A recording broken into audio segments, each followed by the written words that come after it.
बच्चों नेक्स्ट हमारा pregnancy and embryonic development. ठीक है, इससे पहले वाले लेक्चर के अंदर हमने इम्प्लांटेशन के बारे में स्टडी किया। ठीक है, इम्प्लांटेशन के बाद क्या होगा, प्रेगनेंसी, ठीक है, और एम्ब्रियोनिक डेवलपमेंट को देखेंगे हम।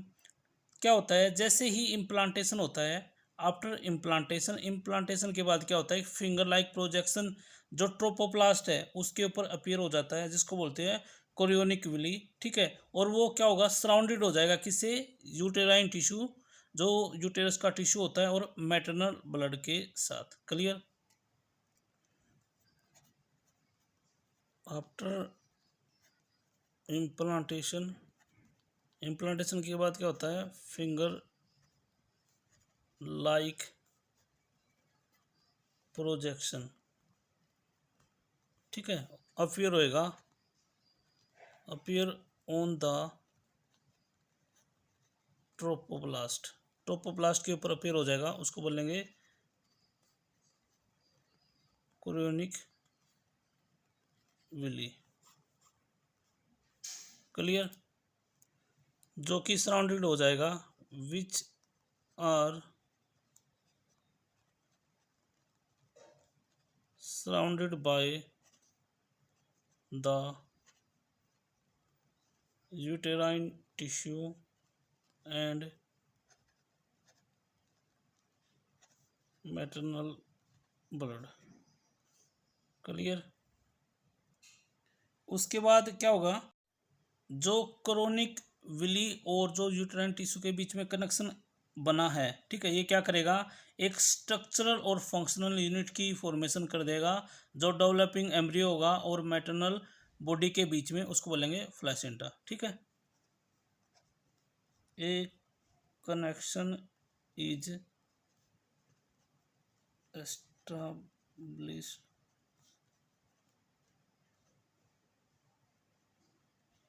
क्रोनिक विली और किसके बीच में, and uterine tissue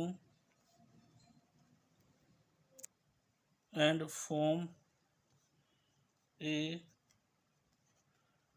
structural and functional unit between developing embryo and maternal body, जिसको बोलेंगे कॉल्ड प्लेसेंटा। ठीक है, जिसको बोलेंगे प्लेसेंटा। क्लियर। यहाँ पे काफ़ी इंपॉर्टेंट टर्म है प्लेसेंटा।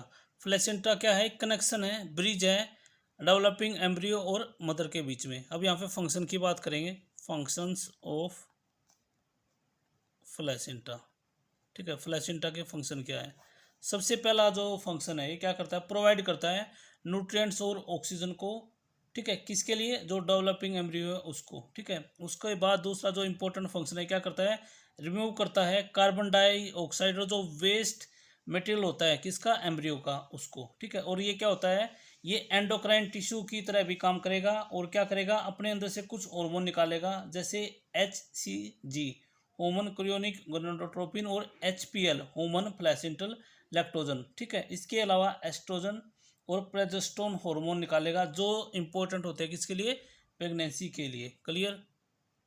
ये फंक्शन रहे, पहला फंक्शन न्यूट्रिएंट प्रोवाइड करता है और ऑक्सीजन डेवलपिंग एम्ब्रियो को। दूसरा, रिमूव करेगा कार्बन डाइऑक्साइड, जो भी एक्सक्रीटरी और जो भी नाइट्रोजन वेस्ट मटेरियल होगा जो प्रोड्यूस करेगा एम्ब्रियो उनको।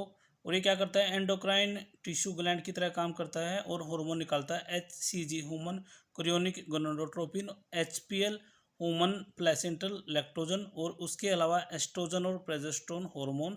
ठीक है, जो इंपॉर्टेंट होते हैं। प्लेसेंटा होता है वो कनेक्ट होता है एम्ब्रियो के साथ, किसके थ्रू, अम्बिलिकल कोड। ठीक है, और ये जो अम्बिलिकल कोड होता है क्या करता है, हेल्प करता है ट्रांसपोर्ट करने में सब्सटेंस का। ठीक है, तो हम सिंपली कह सकते हैं जो अम्बिलिकल जो कोड होता है, ठीक है, ये क्या होता है, एक ट्यूब लाइक स्ट्रक्चर होता है, जो क्या करता है, कनेक्ट करता है जो ग्रोइंग एम्ब्रियो है और मदर को प्रेगनेंसी के टाइम पे। क्लियर। नेक्स्ट है, the placenta is connected with embryo through an umbilical cord, ठीक है, umbilical cord, क्लियर। अगर हम इसकी बात करें, umbilical cord की बात करें तो क्या होता है कि ये ट्यूब लाइक स्ट्रक्चर होता है, ट्यूब लाइक स्ट्रक्चर होता है that connects developing embryo and mother during pregnancy, clear. अभी हमने यहाँ पे कुछ हार्मोन के बारे में डिस्कस किया कि जो प्लेसेंटा होती है HCG HPL हार्मोन निकालती है, ठीक है। इसके अलावा एक हार्मोन होता है रिलैक्सिन, ठीक है, क्लियर। जब लेटरल फेज होता है किसका, प्रेगनेंसी का, तो उस टाइम पे इसकी क्या होता है, फॉर्मेशन होती है, ओवरी क्या करती है, इस हार्मोन को निकालती है, ठीक है। यहाँ पे सबसे इम्पोर्टेंट पॉइंट जो हमें याद रखना है, HCG HPL और जो ये रिलैक्सिन हार्मोन है, ठीक है, जो ये रिलैक्सिन हार्मोन है, ठीक है, यहाँ पे जो वुमेन होगी वो क्या करेगी, जब प्रेगनेंसी का टाइम होगा उस टाइम पे ही इन तीनों हार्मोन को क्या करेगी, रिलीज करेगी, ठीक है। अगर क्वेश्चन आए कि कौन कौन से हार्मोन प्रेगनेंसी के टाइम पे प्रोड्यूस किए जाते हैं वुमेन द्वारा, ठीक है, तो HCG HPL और रिलैक्सिन हार्मोन। इसके अलावा प्रेगनेंसी के टाइम पे एस्ट्रोजन, प्रोजेस्ट्रोजन और कोर्टिसोल, प्रोलैक्टिन और थायरोक्सिन हार्मोन का जो लेवल होता है मैटरनल ब्लड के अंदर इंक्रीज हो जाता है। जो ये हार्मोन का जो लेवल होता है, ठीक है, जो इंक्रीज प्रोडक्शन होता है वो ज़रूरी होता है, ठीक है, वो सपोर्ट करता है फीटल की ग्रोथ के लिए, ठीक है। और जो भी मेटाबॉलिक जो चेंजेस होते हैं, ठीक है, मदर और फीटस के अंदर प्रेगनेंसी के टाइम पे उनको मेंटेन करने के लिए इन हार्मोन का काफ़ी इंपॉर्टेंट रोल होता है, क्लियर। ये कुछ इवेंट्स थे, ठीक है, जो प्रेगनेंसी के टाइम पे होते हैं। उसके बाद आता है एम्ब्रियोनिक डेवलपमेंट, ठीक है। क्या होता है, इम्प्लांटेशन के तुरंत बाद ही क्या होता है, जो इनर सेल मास होता है, ठीक है, उनको एम्ब्रियो बोलते हैं, ठीक है। वो क्या करता है, वो डेवलप हो जाता है 3 लेयर के अंदर, एक आउटर लेयर उसको बोलेंगे एक्टोडर्म, और एक इनर लेयर उसको बोलेंगे एंडोडर्म, और एक मिडल लेयर उसको बोलेंगे मीजोडर्म, क्लियर। एम्ब्रियो डेवलपमेंट देखते हैं, ठीक है। क्या होगा, इम्प्लांटेशन के तुरंत बाद ही क्या होगा, जो इनर सेल मास है ब्लास्टोसिस्ट की, वो क्या करेगी, डिवाइड करेगी और 3 लेयर की फॉर्मेशन करेगी। एक आउटर लेयर उसको बोलेंगे एक्टोडर्म, एक इनर लेयर उसको बोलेंगे एंडोडर्म, और एक बीच के अंदर लेयर होगी मिडल लेयर उसको बोलेंगे मीजोडर्म, क्लियर। द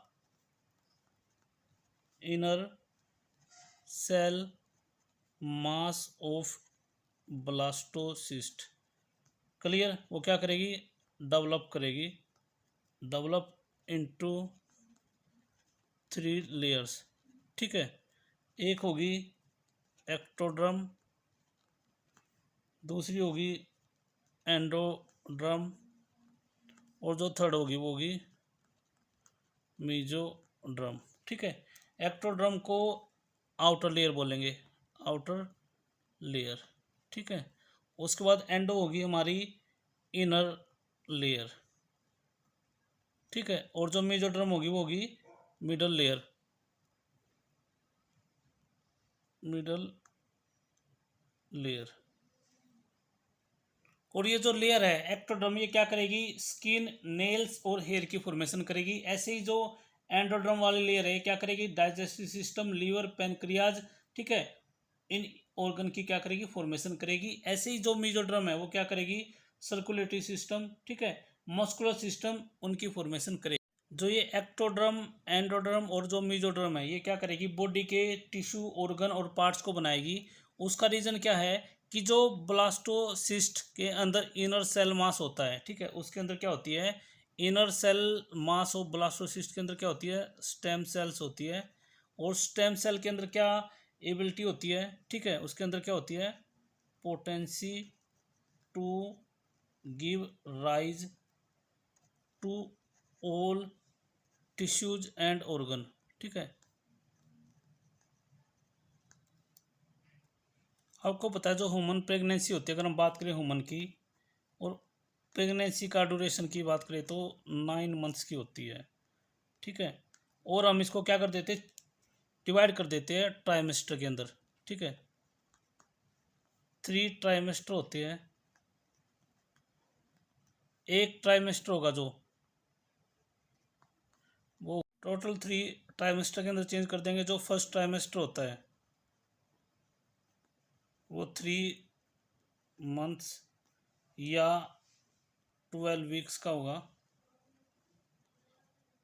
ठीक है। ऐसे ही करके हम, जो सेकंड होगा वो भी 3 मंथ्स का होगा, और थर्ड वाला भी 3 मंथ्स का होगा। ऐसे करके 9 मंथ्स हो जाएंगे, और हमारे वीक हो जाएंगे 36, ठीक है। क्लियर। तो हम ये कह सकते हैं जो ट्राइमेस्टर होता है वो 3 मंथ्स का या 12 वीक्स का होता है। क्लियर। अब मंथ वाइज देखते हैं। जब प्रेगनेंसी होती है, कौन से मंथ कौन से ऑर्गन की फॉर्मेशन होती है, ठीक है। आफ्टर 1 मंथ, ठीक है। जब 1 मंथ की प्रेगनेंसी हो जाती है तो उस टाइम पे क्या होता है, 1 मंथ, ठीक है, क्या होता है, जो एम्ब्रियो होता है उसके हार्ट की फॉर्मेशन होती है। एम्ब्रियो का हार्ट क्या होगा, बन जाएगा। तो सिंपली ये कह सकते हैं जो एम्ब्रियो होता है डेवलपिंग, सबसे पहले क्या बनता है, उसका हार्ट बनता है। क्लियर। अब जो नेक्स्ट आएगा, जैसे ही सेकंड मंथ का एंड होगा, ठीक है, प्रेगनेंसी का, तो फीटस क्या करेगा, डेवलप करेगा, लिम्स और डिजिट की फॉर्मेशन कर देगा, ठीक है। By the end of second month of, जो प्रेगनेंसी का सेकंड मंथ के लास्ट में क्या होगा, जो फीटस होगा, फीटस क्या करेगा, डेवलप कर देगा किसके अंदर, लिम्स और डिजिट्स के अंदर। क्लियर। और जो थर्ड मंथ के एंड तक मोस्ट ऑफ द ऑर्गन जो होते हैं एम्ब्रियो के बन जाते हैं, और जेनाइटल जो ऑर्गन होगा, ठीक है, पार्ट होगा, वो भी थर्ड मंथ के लास्ट तक बन जाएगा, ठीक है। By the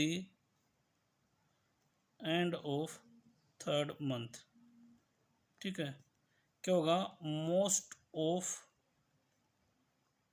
organ systems are formed. Clear. और ड्यूरिंग 5th मंथ, ठीक है, जो 5वां महीना होगा उसके अंदर क्या होगा, फीटस का मूवमेंट स्टार्ट हो जाएगा, और जो बॉडी होगी फीटस की उसके ऊपर हेयर आ जाएंगे, उसके हेड के ऊपर। क्लियर। लिखेंगे ड्यूरिंग 5th मंथ क्या होगा, अपीयरेंस ऑफ हेयर आ जाएंगे किसके ऊपर, ऑन हेड, हेड के ऊपर। और दूसरा जो फीटस होगा वो क्या करेगा, मूवमेंट करना स्टार्ट कर देगा, ठीक है। ये काफ़ी इंपॉर्टेंट इसके अंदर इवेंट्स होते हैं। और 6th मंथ के बाद क्या होगा, पूरी बॉडी पे फाइन हेयर हो जाएंगे एम्ब्रियो की, और जो आईलिड्स होगी वो सेपरेट हो जाएगी, और आई लैसेस जो होगी वो भी बन जाएगी, ठीक है।